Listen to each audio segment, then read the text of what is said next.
Hello, I am David Hutchins in Lexington, South Carolina, and this is an editorial that I wrote.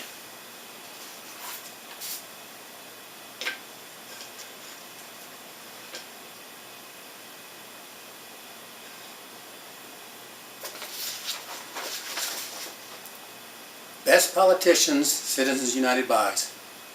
With the Judge Kavanaugh Supreme Court confirmation proceedings, we are seeing the result of the past Supreme Court's ruling on the Citizens United case that allowed unlimited campaign contributions. We have politicians that are beholden to those that paid to put them into office. This was not something that the court should have been allowed to decide. It's not something specifically mentioned in our Constitution, nor a dispute between states. This should have been decided by all Americans with a regular elections ballot question. Watching this new court nomination hearing, we all knew the outcome. After all, the Republicans, who are the greatest recipients of large corporate donations, had their orders to confirm Kavanaugh at all costs. How sad it is that our politicians don't represent Americans anymore, but pay back their debts to their financiers. Only one Republican who is quitting this system had the guts to consider America first and do what was right, within the confines of his own political party. We recall that just about a year ago, one other Republican reached the end of his political career, also did the right thing in trying to stop his party's wholesale elimination of health care for the majority of those less financially gifted. It's a shame that it takes one seeing the end of their political careers to care about this country first over the political party that helps them to get and keep these jobs.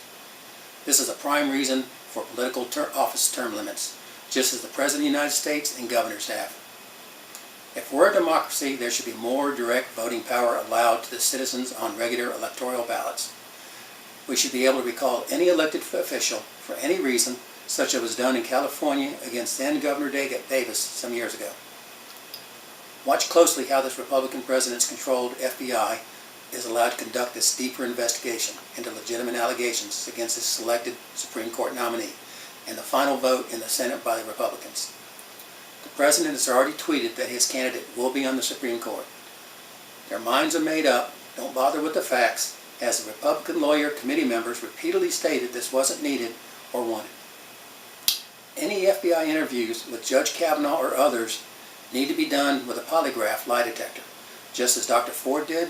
Otherwise, it'll be just as useless as the lawyer-prepared voluntary statements already submitted, and the sham will continue. David Hutchins, Lexington, South Carolina. It's a shame that Dr. Ford was so severely traumatized by the events thrust upon her at age 15 that she chose not to reveal herself until late into Judge Kavanaugh's actual confirmation hearings. But that's the nature of sexual assaults. Just ask all the adults assaulted by priests when they were children.